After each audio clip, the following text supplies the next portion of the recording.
I'm going to do something a little different today. I'm going to do some behind the scenes, show you a little bit what it takes to shoot the videos that I make.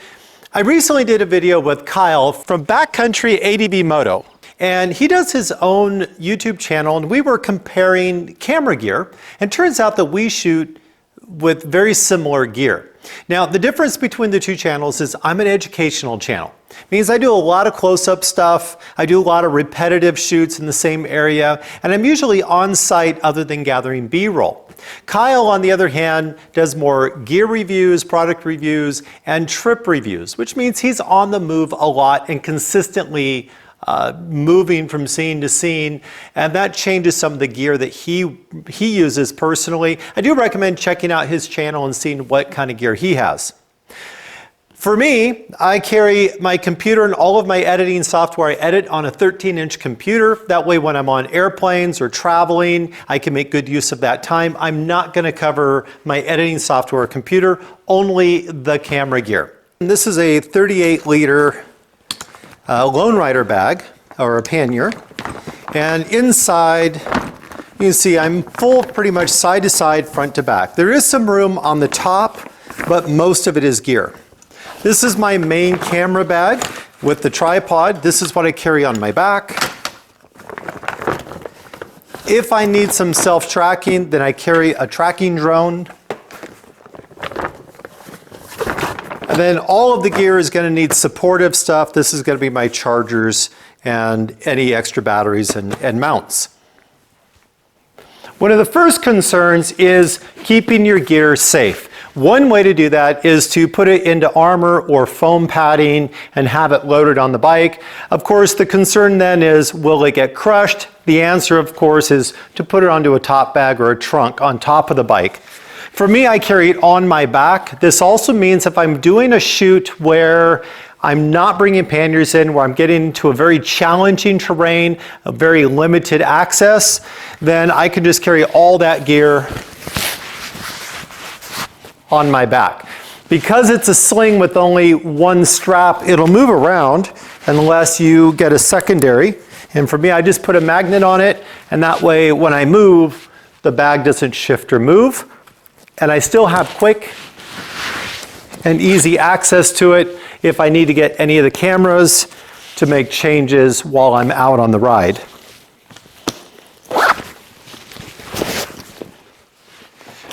What I'm pretty positive you're really interested in is what's inside the bag. Unfortunately, I'm wearing the mic system and I'm using the camera, so I need to switch over to my phone, and I'll do a quick recording on the phone to show you what's in the bag, and then we'll go through some more details on it. Starting from the outside and working my way in, I need to have a tripod. I shoot solo. I carry a Sony ZV-1 It goes up to nearly 5 feet. Inside the bag, on the back side of the bag here, that's where I keep my drone. There's a pocket on the outside. That pocket on the outside allows me to carry a spare battery for the DJI. And inside the bag, I carry the DJI, the Air 2, the Mavic Air 2, and the controller. On the front of the bag, this is where I carry my spare bits. This is where my spare batteries are carried. This is where I carry my second mic. That's the Rode. I'll talk about that in a minute. And then also I carry a few connectors, an extension or a selfie stick, which allow me to get more height out of the tripod, and any adapters. And then this is the main compartment. This compartment has all of my primary camera gear. In the pockets, I carry spare batteries. The batteries are always going to be an issue, especially on the camera that I use. They burn them up, so I carry 3 in total. So they're quick to access when I'm out. I carry GoPros. I'm carrying the Gopro 8s. They have fantastic stabilization. They're still very small, much smaller than the 10. And at this point, I'm going to use them until they don't work anymore. But they don't work very good in low light, so they do have a purpose. I carry 2, usually one for the helmet, one for the bike. Also, if one goes out of service or gets broken, then I still have a working GoPro. Sound is critical. If you haven't noticed, it's a little bit echoey in this video, not terrible. I've tried to put up as much sound editing as I can, but having a lapel mic is going to be much better. I carry the Rode 2 system, the wireless. It has 2 remote mics plus the primary, a microphone, and the adapter that goes to the camera. The camera I use is the Sony, this is ZV-1. Fantastic camera for selfie style work, and it has the lens built in. And this is likely my most underutilized asset that I carry with me. It's a 360 camera. It's the Insta360. And I'll explain why I don't use it as much as I think I should and can in the future, and then several spare batteries with me. And that's everything that I carry on my back for any video shoot. The final bag is all of my goodies to keep everything running. So,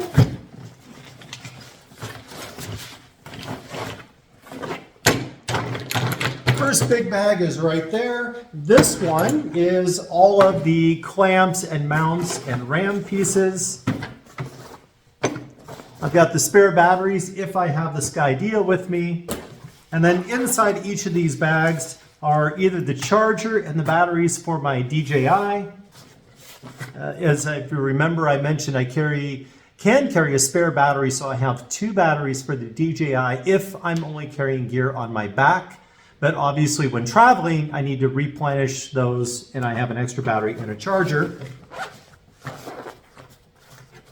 The other bag is all of my charging, all my charging stuff. So cords, adapters, on-bike charging, USB adapter, everything just to keep things going. Start with my primary camera. This is the Sony ZV-1. It does have a screen that allows you to see yourself when you set it up. It's a 28-70 zoom, which is very good for optical correctness. It is incredible about tracking focus on your face. One of the problems I had with my older camera was it had a hard time focusing on me. A lot of times I would do a shoot and then I would find out I was out of focus. This has been very, very good for that.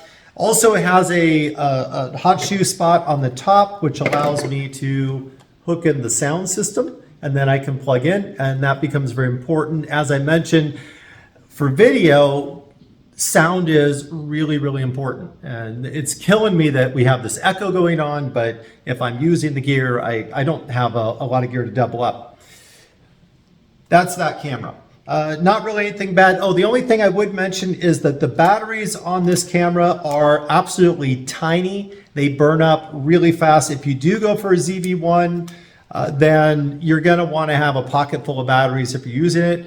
The other thing I don't care for about this camera is that where you lock it onto your tripod, it blocks the battery. So instead of a side insert, it's on the bottom. You have to remove the camera from the tripod before you put your batteries inside it. Other than that, I'm really, really happy with it. The Rode Wireless Go 2 is my mic system of choice. This is the receiver. I have 2 transmitters.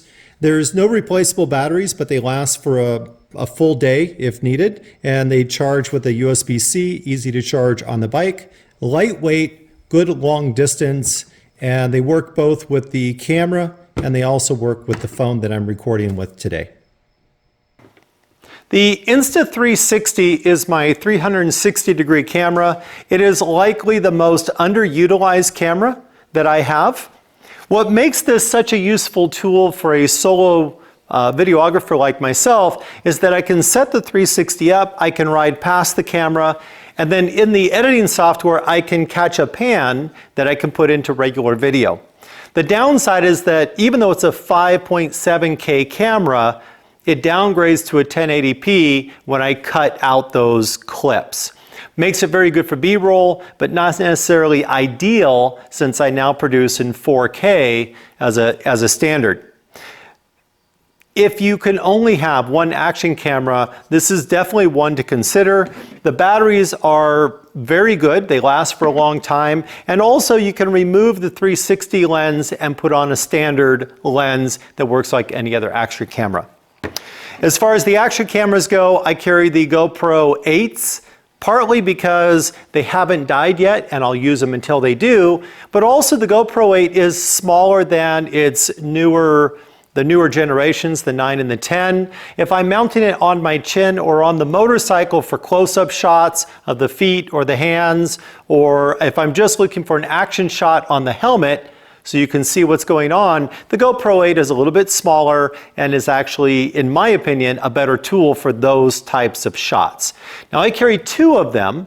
The reason is I usually have one mounted to the helmet and I have one where I can mount it to the motorcycle where I can set them on the side of the trail for a ride by. That also means if I damage one camera, I still have one in reserve. This is really important if I'm traveling international or if I don't have access to a place to replace the cameras. The batteries don't last all that long, but they're cheap and you can carry a whole pocket full of them. Definitely a very useful tool. The other downside to the GoPro is, although the image stabilization is absolutely astounding at how stable it can be when you're riding, in low light, it very quickly loses resolution. And if you lose too much light, the camera, the video off the camera is unusable, it's shaky, it's grainy, it's very notchy. That was a problem when most of my videos were being shot in Washington State, where rain and overcast and very dark days are a standard. And there are many, many times I went out to shoot the videos where every single shot on the GoPro was complete garbage, nothing I could do about it. I do carry the 2 drones. I do have the Mavic Air 2. There's a lot of reviews on this drone. The reason I use it personally as my go-to is it collapses down. I can carry it on my back. It makes a great aerial tripod. If I have open area, it has good tracking. But also, unlike the Mini, which is smaller and more convenient for a rider, it works better in very adverse weather conditions. If it's rainy, which you shouldn't fly in, but I do. If it's very windy, which you shouldn't fly in, but I do. If it's foggy, you probably shouldn't fly in that either, but I do. And the Mavic holds up to those very adverse conditions quite well. Watch a review on the drone specifically to see if it's one that's good for you.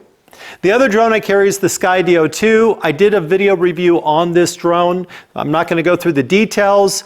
The long and short is, when it's working properly, it is out of this world in its ability to track and capture video that I couldn't even get if I had a drone pilot with me.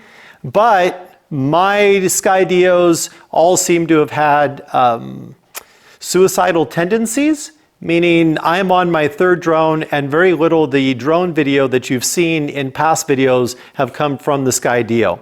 I now keep it in reserve only for very specific videos where I need that tracking. If all you want to do is have a tracking drone, it's the one drone that does it the best. If you want a drone that does everything else, then I still prefer the Mavic. The tripod is worth mentioning. The Sirui, it's S-I-R-U-I, however you pronounce that. I've been using this particular tripod now for about 12 years. They're still available on the market. This is the T005. The newer ones are bulkier than this. This is the lightest aluminum tripod I could find. It's a reasonable price. And on top of that, it raises up to just about 5 feet. And with a short extension, I can get it up even higher. So definitely a useful tool as a solo shooter. My 2nd tripod is the one that the camera's sitting on right now. It is exactly the same tripod and color. Just want to say thanks for watching the channel. I appreciate you leaving comments, and if you enjoyed the video, please make sure you hit like. It's been a pleasure with you. I'll see you guys next time.